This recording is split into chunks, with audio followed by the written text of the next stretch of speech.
Hello, hello, mic check. Hello, hello, hello, mic check. Hello, hello, mic check. Hello. हजुर sir सुन्नु न त्यो sound सिस्टमको मान्छेलाई पठाउनु न हामीलाई पर्फेक्ट साउन्ड दिनु पर्यो नि त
Hello, hello, check, check, 1, 2, hello, mic testing, hello, hello, hello.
Okay.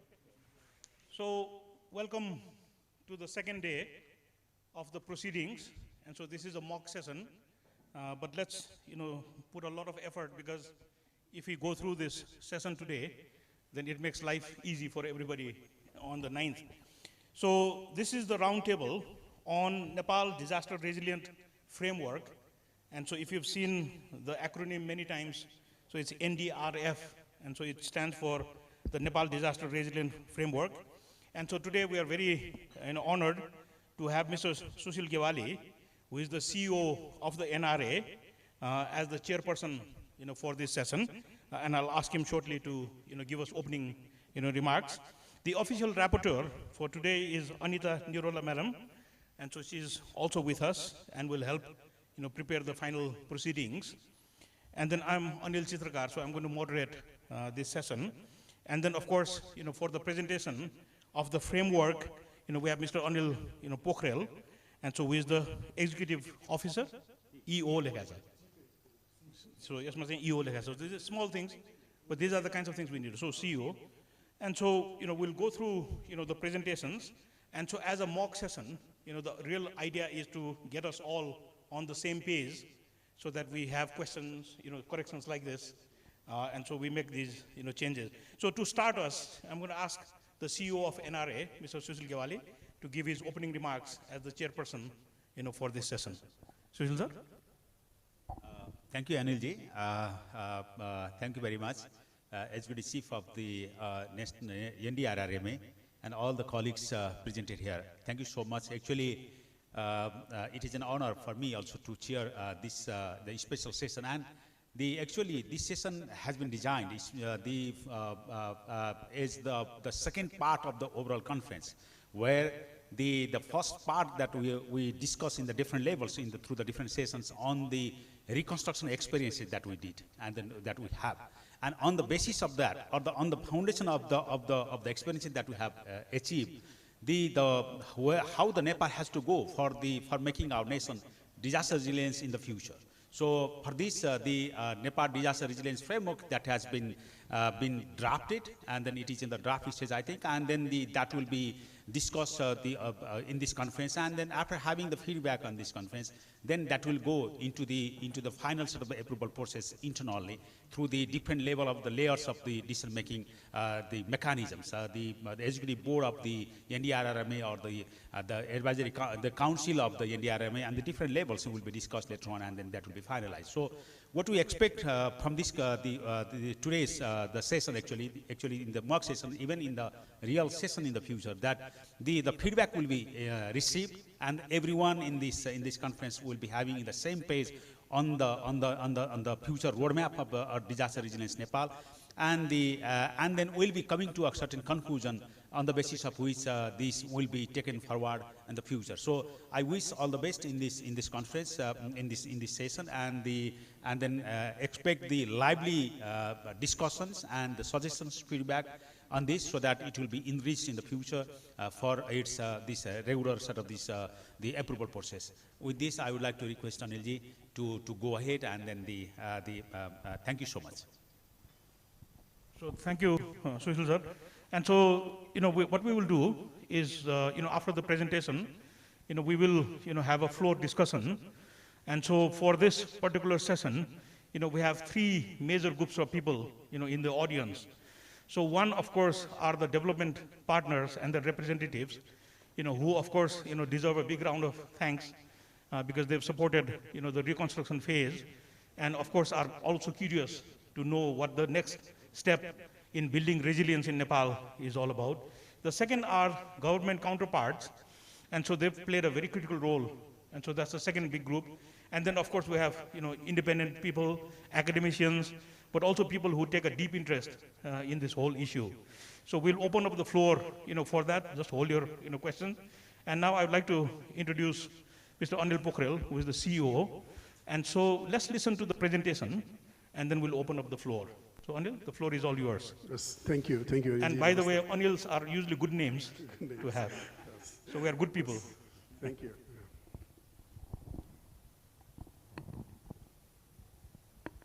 Thank you. Good morning. Namaste, everyone.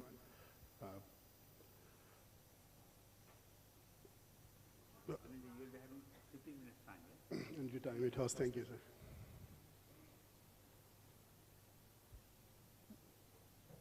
इसको पनि rehearsal हुने रहेछ. Exactly. So Anilji, thank you so much. Good morning, everyone. Namaste, greetings. As mentioned by our chair of the session and our moderator, I'll be presenting Nepal's proposed disaster resilience framework 2021 to 2030 towards a disaster resilient Nepal. Apart from the 2015 earthquakes, we've seen a tectonic shift in the governance of disaster risk reduction and management in Nepal, starting with the 2017. Starting with the 2017 Disaster Risk Reduction and Management Act, we've also been able to produce the national policy, the National Strategy Action Plan for 2018 till 2030. This is exactly what the NDRRMA, the National Disaster Risk Reduction and Management Authority, is currently implementing. But as we started implementing, what we've realized is the need of a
second one is strengthening disaster risk governance at federal, provincial, and local level. Third one is increased public investments in DRR for resilience.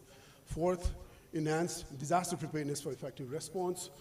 Fifth, we've broken down the fourth priority pillars into response, and the fifth one is on Build Back Better for recovery, rehabilitation, and reconstruction. The sixth one is owing to the needs for research, capacity building, and training across all three sets of three levels of governance.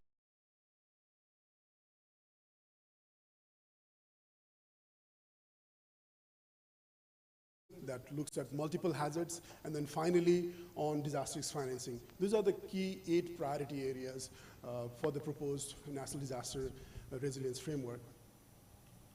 This is still a work in progress, as mentioned by our chair.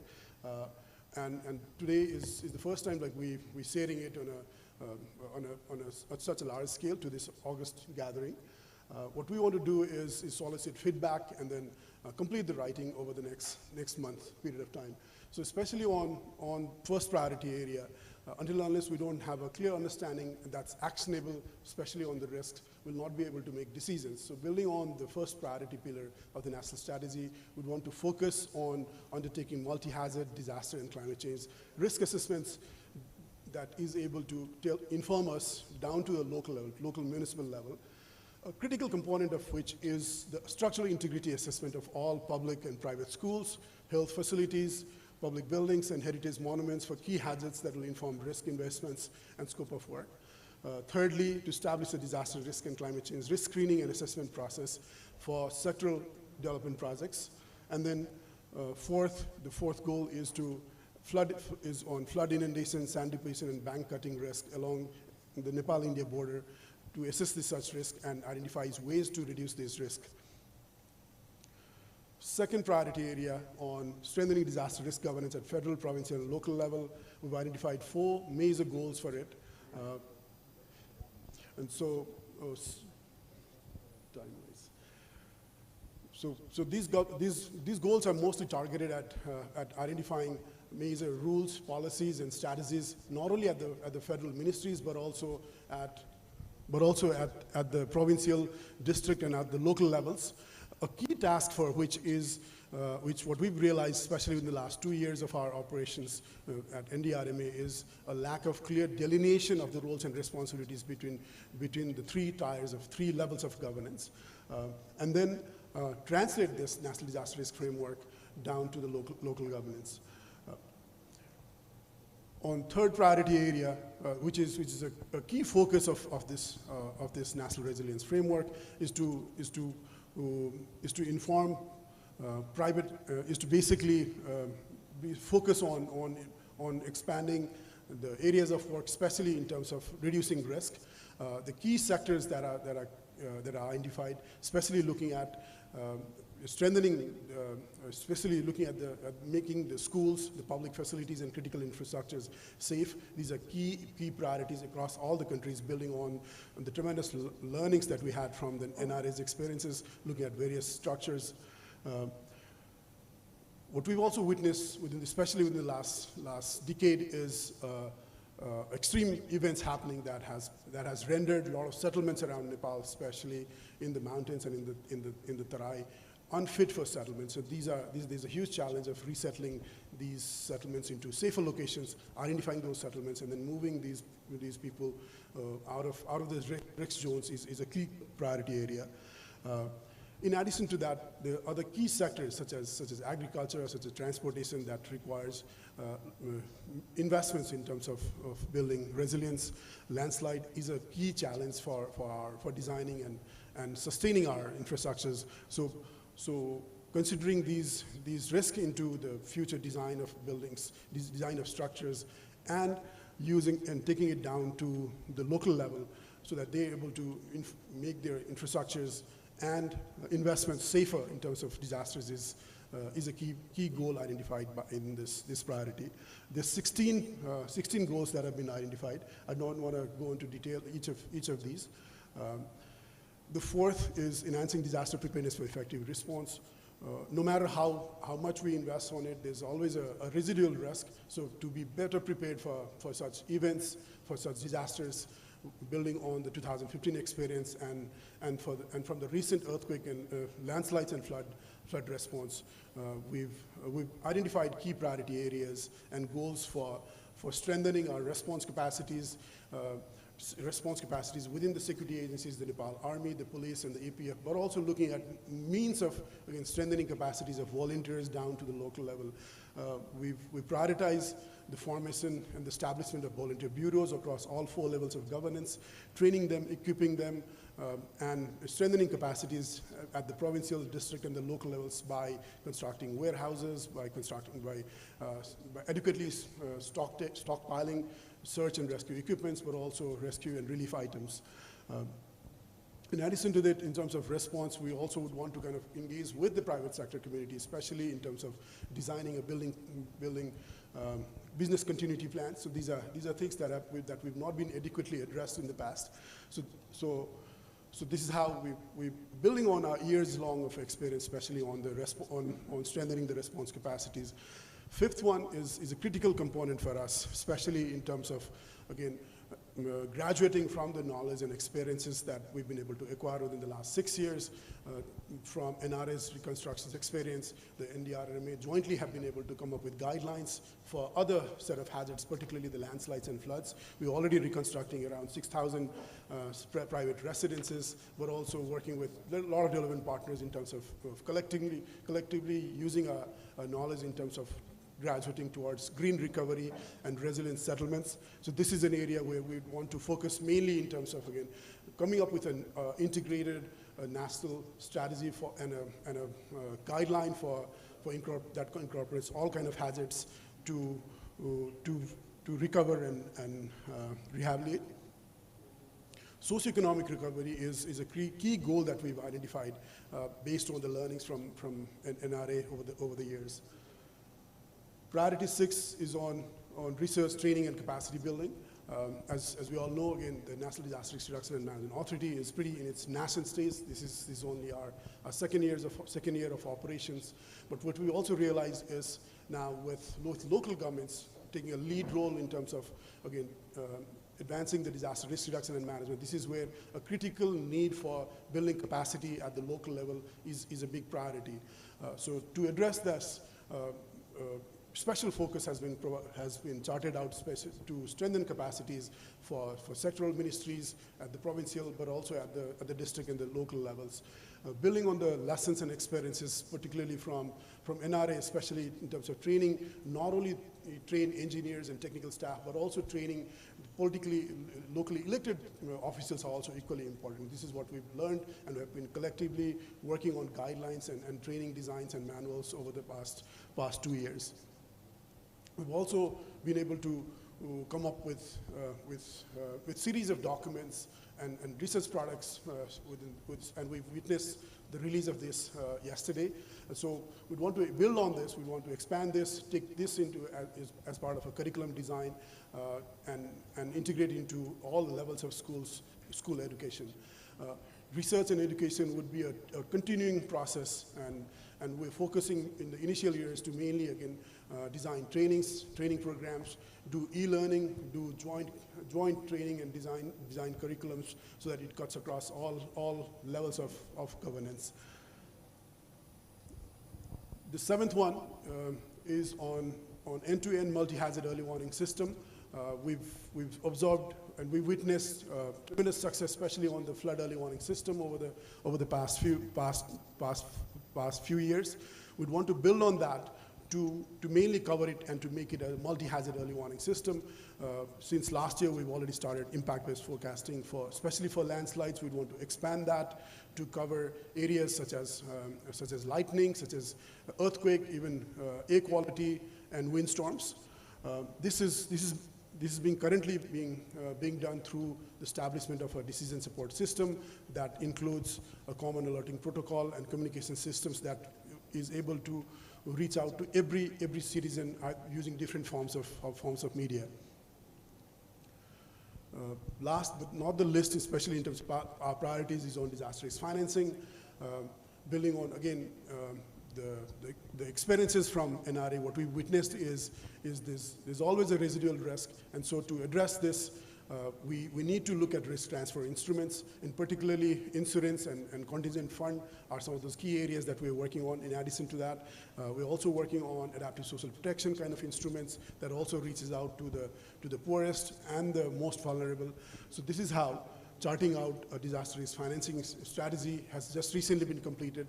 The NDRF with Ministry of Finance and Ministry of Home Affairs is currently working on completing a disaster risk financing action plan. This is what we'd want to be taking to the board in the month of January and start implementing in 2022.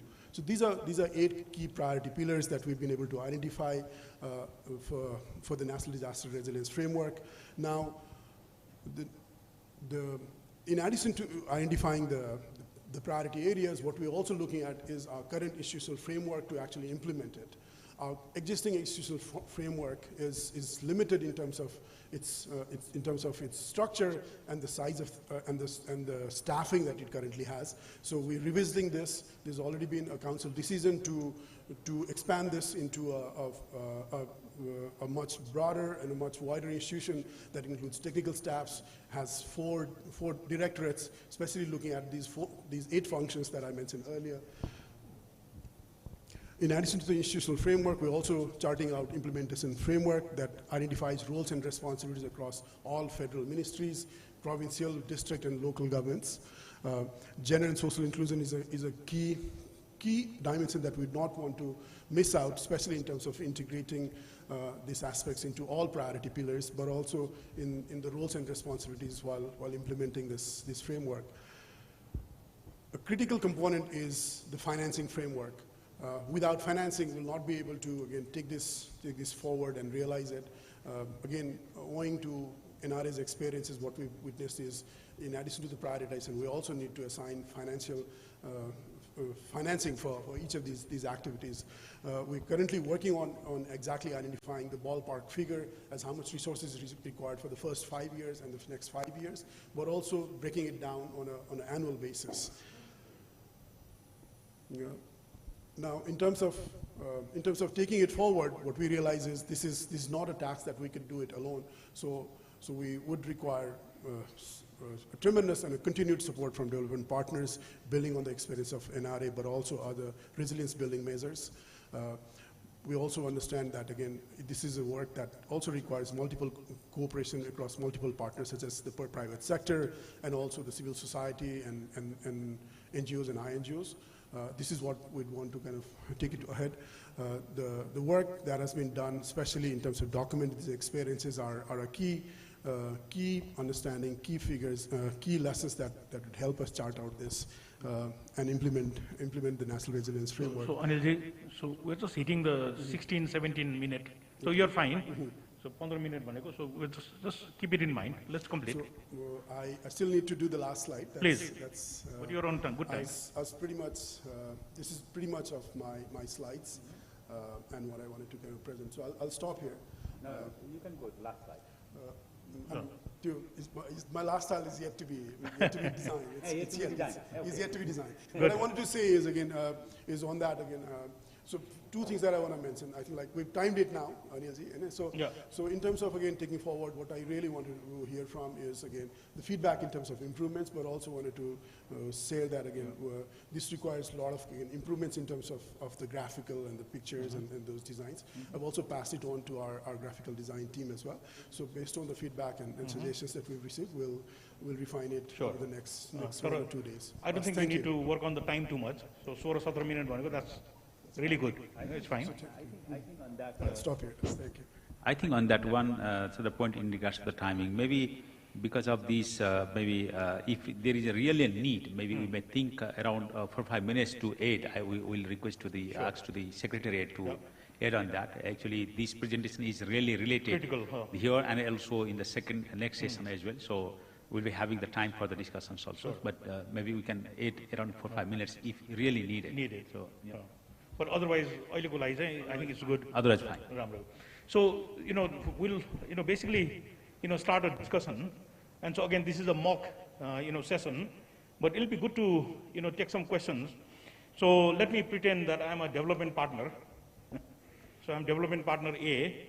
So Anilji, I think, this is really fascinating that a country like Nepal, does a huge amount of, reconstruction work, which has been spread over 6-7 years now, and then to basically transition into this resilience building, phase, which from your presentation is going to, at least take the next 10 years. So can you tell us a little bit about how, both in terms of the process, but just this whole notion of, reconstruction to resilience, how that concept, has actually come about, and hence the framework.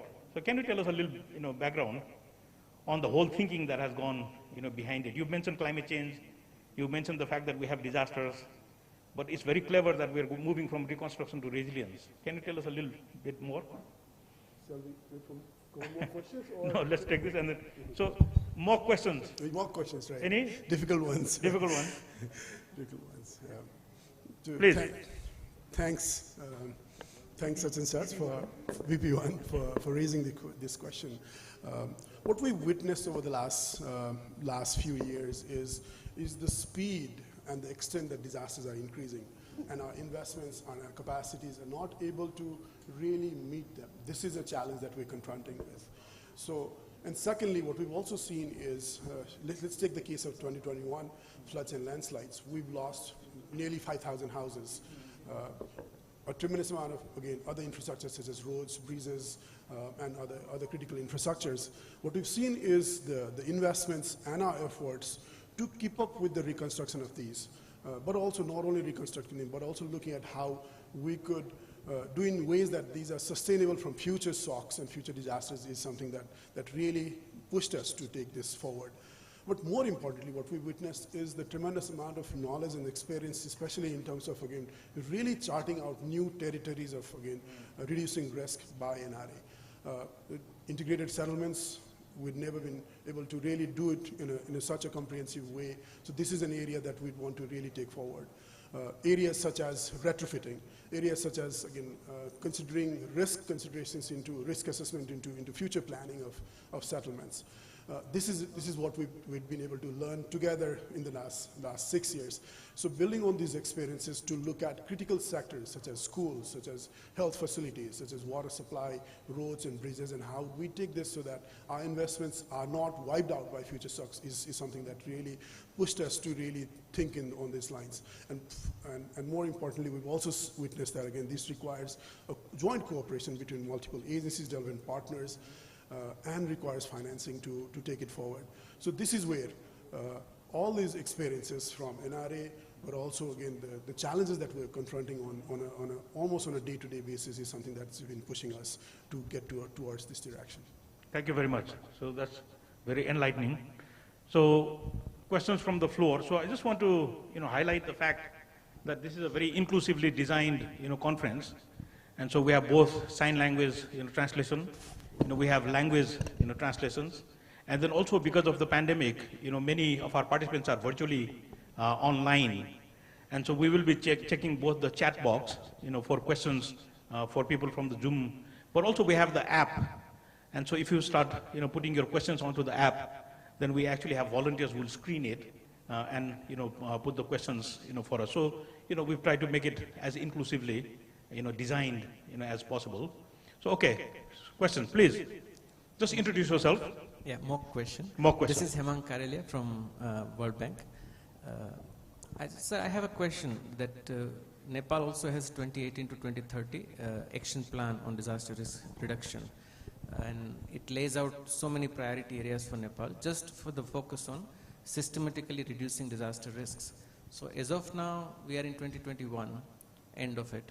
So is there any tracking mechanism, what all progress has been achieved? Plus, within that long list of areas, any sequencing, any prioritization of activities, and something, if you can shed some light on that. Thank you, sir. Thank you, Hemang, for raising this question. It was actually, I should have kind of described it during my presentation itself. What we've done is these 8 priorities areas are basically a reprioritization of the same 4 priorities areas that was identified during the 2018 to 2030 National Strategy Action Plan. The few things that have been emphasized on it, say for instance, disaster risk financing was not equally kind of addressed into it. The research, training, and capacity building were not really thought through, especially when we were designing the 2018-2030 strategy. And then the need to really look into multiple hazards while undertaking multi-hazard early warning systems. So these are things that we've realized as we started working along. But I also want to say that the whole reconstruction and recovery experience that we've been able to learn in the last 5 years is something that has really helped us hone this current national strategy. So in a way, it's the key elements of the strategy and the key activities still remain the same, but what we've done is we've provided extra emphasis in terms of prioritizing those activities in terms of our future annual and periodic plans.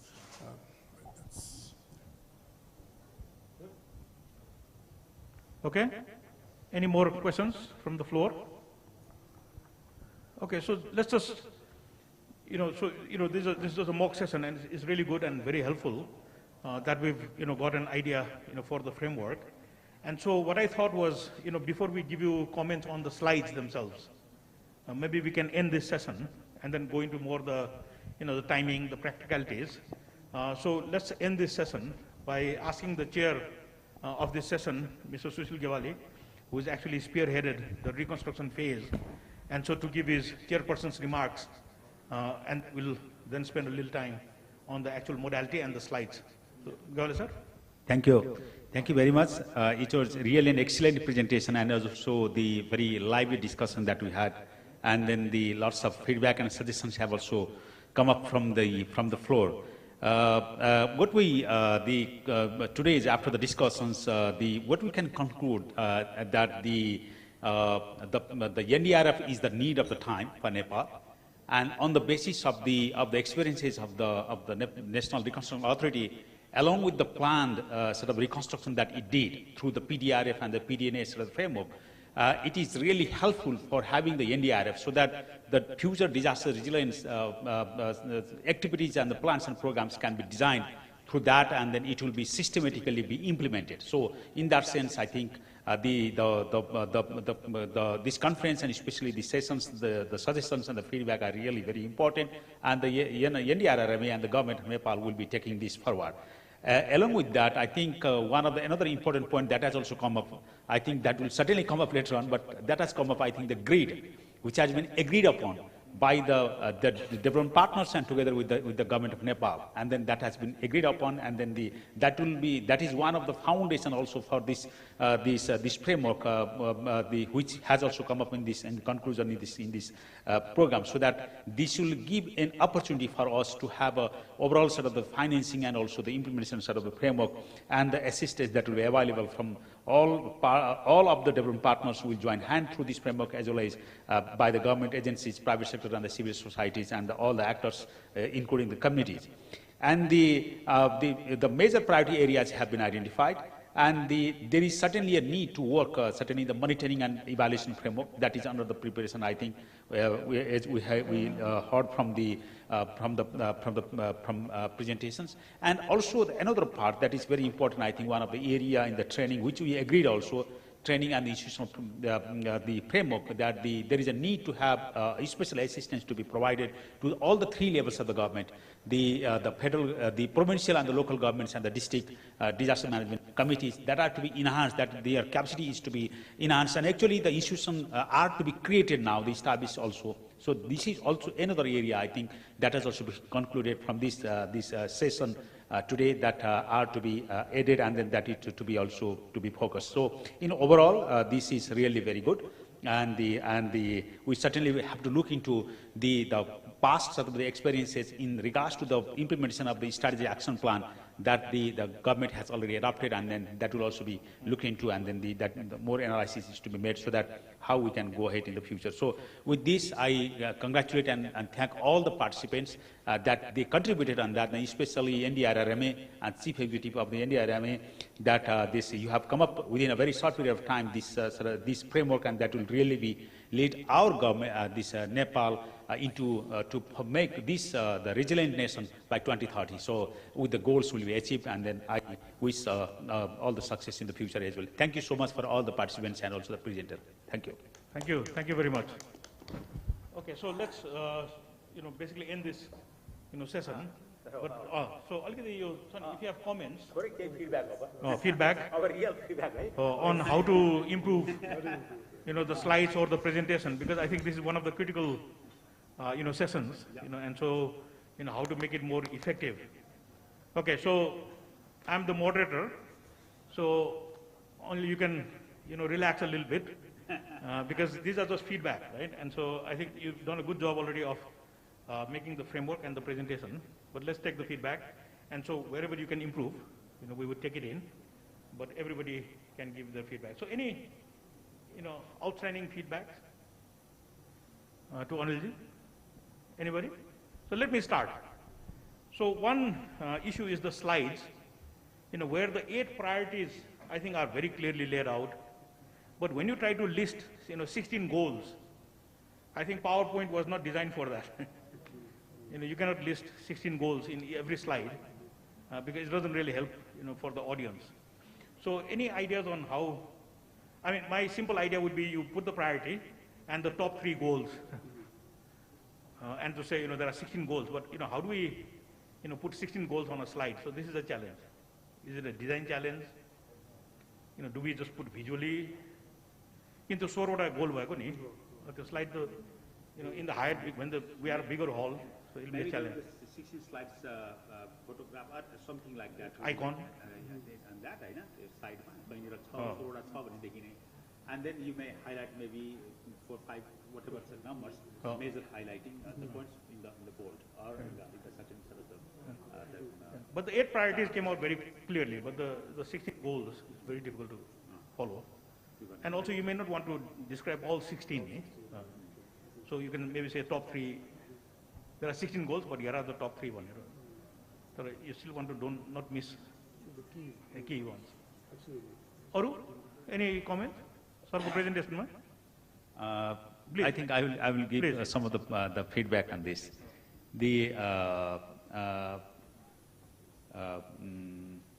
In regards to the, you may insert the certain sort of the information. Actually, that are these even within these slides, all these things, that is also be very much short time. But maybe I think we have to increase 5 minutes time for you. 20 minutes time, I think we sit together with the organizers and then we try to have the 20 minutes time for you for presentations. Yeah? And the second one, you may wish to acknowledge the tax team report that is recommended by ourselves, yeah, Chief Secretary and together, yeah. That is and that is to be implemented. I like that, yeah. Instead of going this in details on that, it will be better to go ahead in the institutional framework to be implementing the tax force report. I am also going to present that in this whole plenary session as well in the initial. Secondly, the establishment of the different institutional framework, everything for the different levels of the government is envisioned by the Act. I think, and the support is to be needed for that. Capacity building and the institutional establishment for all the levels. त्यो काम चाहिँ fast गर्नुपर्ने र then we also have to have the support on that. हैन यो एउटा त्यो कुरा कहीं missing भएको जस्तो लागिरहेछ. अनि एउटा चाहिँ people's-को हिसाबले awareness building छ नि यसमा चाहिँ disaster-मा. That was, and also especially the communication component. I think that has been missed out. I think there might be there, but that is, I think, is to be highlighted because how, from the people's perspective, that we are thinking about in this. Maybe that is another point that you may think about. And the another point, this what the development partners and any sort of query that may come up on that. While preparing this NDRF and on the basis of the experiences of reconstruction, how to link on that, because reconstruction to resilience, that is the point. And then you have already mentioned the PDRF, PDNs, and then the learnings of that, and that is to be taken forward through this PDRF like that. On that, one of the major reasons for having the disaster risk reduction to be considered properly and also appropriately and also think about the NDRF is the huge investment that will be happen on the recovery and reconstruction that we spent. If we could have been able to spend around, I don't know, 10% or 20% of the total investment, whatever that we did in the recovery and reconstruction, in the terms of the disaster risk reduction, that would have been saved all the lives and also all the infrastructure assets that we lost. I think that is one of the major sort of the learnings that I think we can share also to the and then have the linkage of this reconstruction to resilience. Exactly. ठुलो खर्च चाहिँ हामीले लगानी गर्यौं नि हैन धेरै lives पनि हामीले चाहिँ लस्ट गर्यौं the lives that is lost and this and the and also you can also because that is also there in the next presentation about the financing. Maybe the human casualties, yeah, that might happen in the if it was 19 Saturday like that. It was alarming, and then that we have to wake up and then have this framework in place, and then this is something that I think. Otherwise, and then some points Hemangji had just mentioned that the strategy action plan, whatever that is, within these 2-3 years. One is the learnings of the NRA, and another one the learnings of the NDRF and the maybe the Home Ministry also in the past about the disaster risk reduction on the basis of this National Strategic Action Plan on the DRR. So what we really learned on that, what we did, and then what we learned also on that. Maybe one special bullet maybe will be sufficient for that also, in your background sort of thing, yeah, maybe. And then you have already mentioned about the Sendai framework and the this all you mentioned, because that is a basis, and then on this. And then one basis that you may also put maybe the grid that the government has already agreed upon and different partners have agreed upon. And that's why it is a need to have this NDRF in place so that we can align the whole sort of this, the government sort of the agreement with the different partners that will be aligned into that direction in the resilience framework. Yeah. Maybe that you may wish to create. To link breathing. So okay, so thank you very much, for being part of this, very critical session.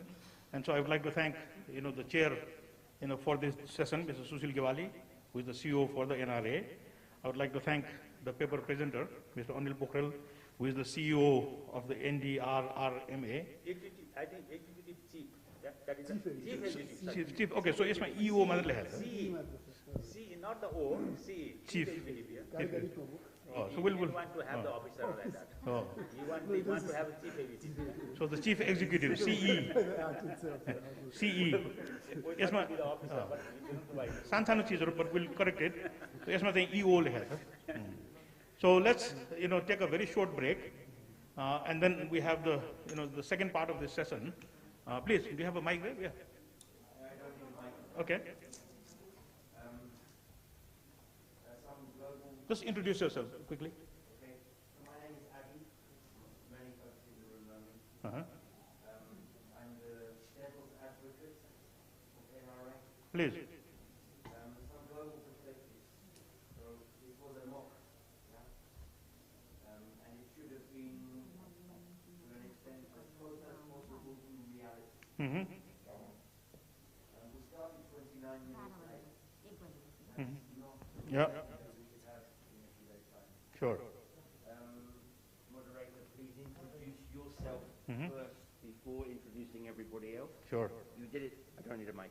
You did it as a kind of an afterthought. You need to introduce yourself as the moderator. Monsieur G, you have 5 minutes. You use less than 2. Look at the camera. You have a lovely face. Look at the camera. And you also have a lovely smile, and you didn't smile once. Please smile for the camera. Good. We then went back to moderator with nice handover, little bridge, and then Anil will introduce. Anil, I need to do lots of work with the slides. I'm very happy to do that. Lots of work. There were only 2 that were somewhere reasonable. The rest was a lot of required. The institutional framework slide I will be taking out in its current state, and the titling of your penultimate slide, which you said you have another slide which is not yet finished, or you will work on that. Work on progress. To me, by the title of the penultimate slide, others, is not a satisfactory title for the content. You need to come up with a better title for this slide. You talked about next step. You mentioned the term next step. You talked about partner engagement, monitoring, and so on and so forth. I think there are 3 bullet points on the slide. And then Sushil, at the end, you have 10 minutes. You used only 3 of them. So the additional time is already possible to play with from an organizational perspective. Sure. No, thank you. And we need more devil's advocates, because this is why we are having this mock session. And so I would just would like to introduce Dr. Adi, and then he was previously working with NRA as an advisor, and through the European Union, and there was a nearer facility program, and then he just arrived yesterday, and then his responsibility in this whole program is to look into the overall the quality assurance of all the whole program also. Sure. And also he'll be looking into these different sort of events or whatever sort of the program that is going on, and then whether that is in the right going on or giving the feedback, all these things. So we have given this the authority and also the task to you, and then thank you. Yeah, I have given you my stake, and so okay, that is fine. Good. I thought corporal. I thought corporal punishment was illegal now. Stick, there's no stick in the world anymore. I hope you brought a carrot. Okay, so, we'll take a short break, and then we'll start the next, session, because, this is really a continuum. And so, shall we take a short break? There's tea, coffee. Yeah. And then while we set up the second presentation, and then we do the mock session for the second presentation. So please, let's take a cup of tea, and then come back.